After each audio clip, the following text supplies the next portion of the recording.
Hello बच्चों, आज का जो हमारा चैप्टर है वो है chemical reaction and equation, class 10 का फर्स्ट चैप्टर। इसके अंदर जो हमारा टॉपिक है वो है combination reaction. Types of reaction के अंदर अलग अलग रिएक्शन हम पढ़ते हैं, उसके अंदर एक रिएक्शन होती है combination reaction.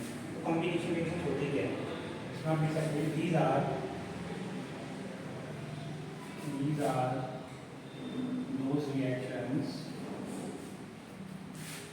those reactions in which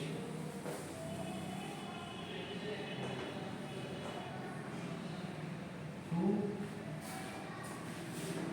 or more reactants combine to form a single product.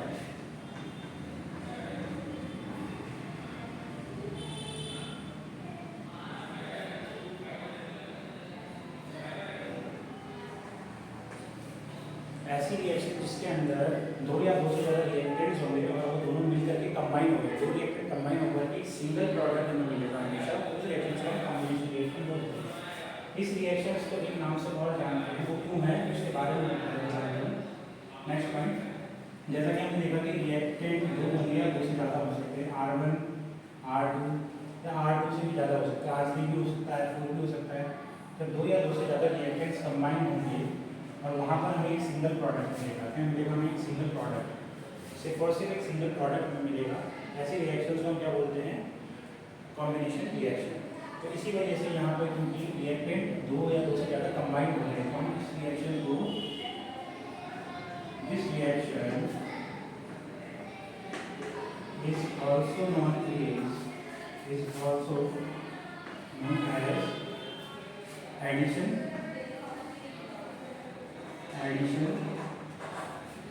reaction। इसी रिएक्शन को एडिशन रिएक्शन के नाम से भी जानते हैं, क्योंकि यहाँ पे दो चीज आपस में ऐड हो रही है और एक सिंगल प्रोडक्ट हमें मिल रहा है। ध्यान रखना इस चीज को हमेशा। R1 R2 दो या दो से ज़्यादा रिएक्टेंट्स और भी रिएक्टेंट्स हो सकते हैं, वो मिलकर के एक सिंगल प्रोडक्ट में दे रहे हैं। ठीक है, अब इसके अंदर एक और चीज़ हमें याद रखनी है, वो है कि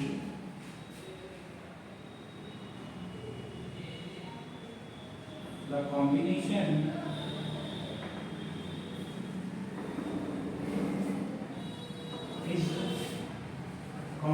can be of only elements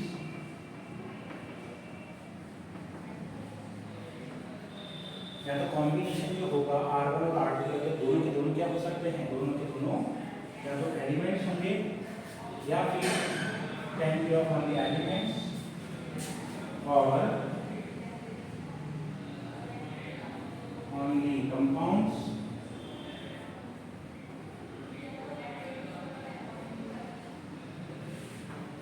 या तो वो दोनों के दोनों R1 R2 के एलिमेंट्स हो सकते हैं या फिर दोनों के दोनों क्या हो सकते हैं, कंपाउंड हो सकते हैं, या फिर और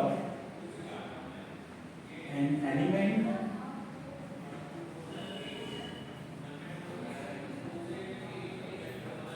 एंड अ कंपाउंड।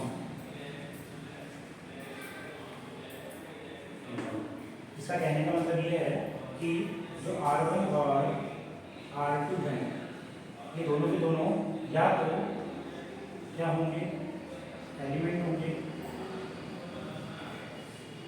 और अगर एलिमेंट हो सकते हैं या फिर यही दोनों R1 और R2 दोनों के दोनों क्या हो सकते हैं, कंपाउंड हो सकते हैं,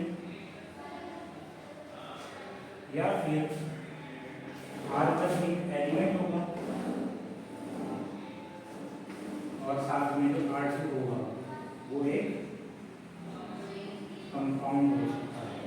ठीक है ना, तो इन तीनों का हम एग्जांपल्स भी देखेंगे। तो यहाँ पर R1 R2 element, R2 compound हो सकते हैं, R1 एलिमेंट हो सकता है या R2 भी एलिमेंट हो सकता है, या फिर R1 कंपाउंड हो सकता है, R2 में से कोई भी कंपाउंड भी हो सकता है। अब इसके एग्जांपल्स हम देखते हैं। तो सबसे पहले हम देखते हैं कॉम्बिनेशन ऑफ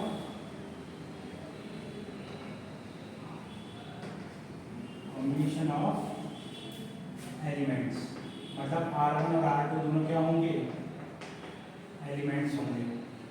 तो एलिमेंट्स का कॉम्बिनेशन हम देखते हैं। इसके लिए एग्जांपल्स मैं आपको बताता हूँ, जैसे कि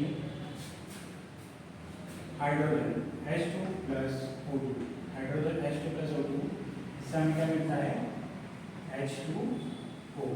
हम इस रिएक्शन को अगर बैलेंस करेंगे तो यहाँ पर आप 2 लगाएंगे और 2 लगा देंगे, यहाँ पर हमें क्या लगाना पड़ेगा, 2। ये रिएक्शन बैलेंस हो गई। यहाँ पर ध्यान रखना, हाइड्रोजन एक एलिमेंटल फॉर्म में एक एलिमेंट है और ऑक्सीजन भी एक एलिमेंट है, लेकिन जब दोनों कंबाइन होगा हमें क्या मिलेगा, सिंगल प्रोडक्ट जिसको बोलते हैं हम H2O। इसी तरीके से अगर हम देखें नाइट्रोजन N2+O2, इससे हमें क्या मिलेगा, NO। इसको बैलेंस कर सकते हैं, 2 आगे लगा है और ये बैलेंस हो गई है, इसको हम बोलते हैं नाइट्रिक ऑक्साइड। तो यहाँ पर हमें नाइट्रिक ऑक्साइड मिला है। अगर और रिएक्शन हम देखें, इन दोनों भी यहाँ पर क्या है, एलिमेंट की फॉर्म में। इसके अलावा और रिएक्शन हम देखें तो मैग्नीशियम प्लस N2, तो इन दोनों को हम कंबाइन करेंगे तो यहाँ पर जो हमें मिलेगा वो है Mg3N2 मिलेगा। इसको बैलेंस करेंगे तो यहाँ आगे आपको 3 लगाना पड़ेगा। इसको हम बोलते हैं मैग्नीशियम नाइट्राइड, इसका नाम है मैग्नीशियम नाइट्राइड। इस रिएक्शन के अंदर जो कॉम्बिनेशन ऑफ एलिमेंट्स है, इसको एक नाम से और जानते हैं, इसी को हम बोलते हैं सिंथेसिस रिएक्शन। Synthesis reaction. अभी सिंथेसिस रिएक्शन क्या है, सिंथेसिस रिएक्शन का मतलब होता है ऐसी रिएक्शन जिसके अंदर सिर्फ और सिर्फ जो कंपाउंड हमें या जो प्रोडक्ट हमें मिल रहा है वो प्रोडक्ट उसके कॉन्स्टिट्यूएंट एलिमेंट से बनकर बना होना चाहिए। तो यहाँ पर जो हमें H2 मिल रहा है कंपाउंड है जो इसके कॉन्स्टिट्यूएंट एलिमेंट से मिल रहा है। हाइड्रोजन और O2 दोनों के दोनों एलिमेंटल फॉर्म में थे, उससे हमें कंपाउंड मिला।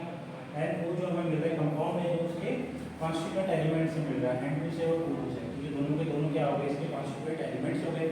उसी तरीके से अगर थर्ड रिएक्शन में बात करते हैं, मैग्नीशियम और नाइट्रोजन दोनों भी क्या हैं, कॉन्स्टिट्यूएंट एलिमेंट्स हैं। इसलिए हम ये यहाँ पर जो भी कॉम्बिनेशन ऑफ एलिमेंट्स हैं, ये सारे एलिमेंट की फॉर्म जो एलिमेंट से मिलकर के हमें कोई प्रोडक्ट मिल रहा है तो उसको हम सिंथेसिस रिएक्शन भी बोलते हैं। सिंथेसिस रिएक्शन से आप लिख सकते हो combination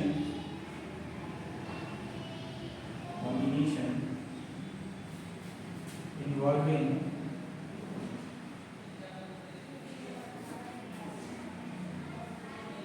formation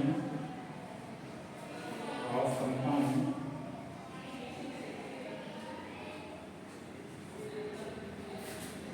formation of compound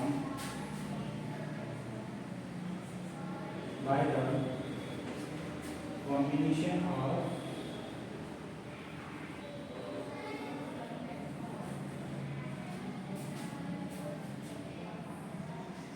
its constituent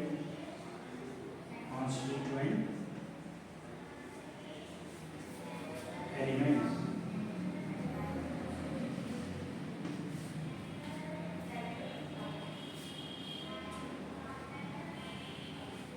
is known as synthesis reaction.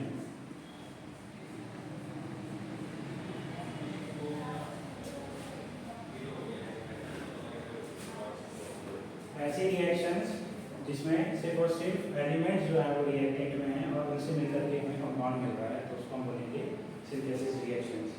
यहाँ पर एक इम्पॉर्टेंट पॉइंट पूछा जाता है कि all synthesis reactions are combination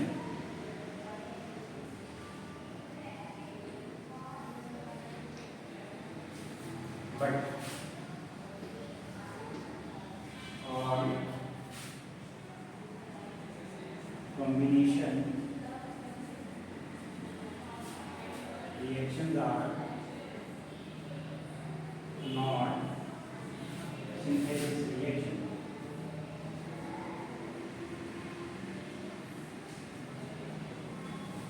इसका कहने का मतलब ये है कि जितनी भी सिंथेसिस रिएक्शंस होती हैं वो सारी की सारी क्या है, कॉम्बिनेशन रिएक्शन है, क्योंकि यहाँ पर जितने भी एलिमेंट्स मिलकर के सिंगल प्रोडक्ट बनाएंगे वो कॉम्बिनेशन रिएक्शन भी होती है।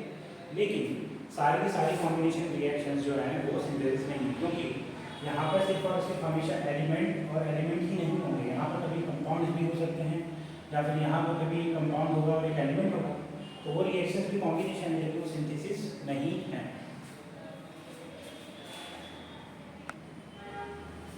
इसके बाद जो नेक्स्ट कॉम्बिनेशन ऑफ कंपाउंड्स, जिसके अंदर सिर्फ और सिर्फ कंपाउंड्स जो है वो कंबाइंड हो रहे हैं, ऐसे रिएक्शंस के बारे में इस बारे में हम जानते हैं, जैसे कि CaO कैल्शियम ऑक्साइड, जब ये CO2 के साथ रिएक्ट करेगा, जो कि गैस है, इसके साथ रिएक्ट करेगा और क्या देगा हमें, CaCO3 कैल्शियम कार्बोनेट। तो यहाँ पर CaO और CO2 ये दोनों क्या हैं, कंपाउंड है, दोनों कंपाउंड मिक्स होकर के कंबाइंड हो रहे हैं, कंबाइंड होकर के हम क्या दे रहे हैं, एक कंपाउंड दे रहे हैं। इसी तरीके से और एग्जाम्पल लें तो CaO प्लस H2O, जब कैल्शियम ऑक्साइड और वाटर कंबाइन होंगे तो हमें क्या मिलेगा, CaOH होल राइज। अगर एक और एग्जाम्पल इसका देखना चाहें तो अमोनिया NH3, जब ये HCl के साथ रिएक्ट करेगा तो हमें क्या मिलेगा, हमें मिलेगा अमोनियम क्लोराइड। अमोनियम क्लोराइड का फॉर्मूला होता है NH2Cl।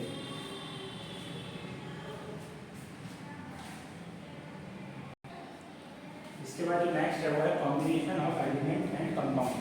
अगर जब एलिमेंट हो और एक कंपाउंड हो रिएक्टेंट में और दोनों कंबाइन होकर के आपके सिंगल प्रोडक्ट दें, तो उसकी कुछ रिएक्शन हम देखते हैं, जैसे कि CO कार्बन मोनोऑक्साइड जब ऑक्सीजन के साथ रिएक्ट करेगा तो आपको मिलेगा CO2। यहाँ पर CO जो है वो एक कंपाउंड है और ऑक्सीजन जो है वो एक एलिमेंट है। इसके अलावा एक रिएक्शन जो हम पढ़ते हैं आयरन पे, जो रस्टिंग होती है उसकी, आयरन पे रस्टिंग जो होती है उसकी रिएक्शन में iron Fe plus rise of O2 plus XH2O। यहाँ पर आयरन जो है वो एलिमेंट की फॉर्म में, ऑक्सीजन जो है वो भी एलिमेंट है, H2O जो है वो कंपाउंड है। कंपाउंड और एलिमेंट का कॉम्बिनेशन हो रहा है। मैंने बोला था कि एक दो या दो से ज़्यादा रिएक्टेंट्स हो सकते हैं, और यहाँ पर जो हमें प्रोडक्ट मिलता है वो मिलता है हमें Fe2O3 डॉट XH2O।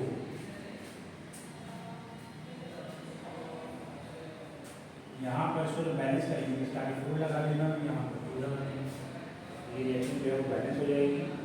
यहाँ पर आप देखिए कि यहाँ पर जो आयरन है वो सिंगल एलिमेंटल फॉर्म में है, ऑक्सीजन भी एलिमेंट है, लेकिन H2O जो है कंपाउंड।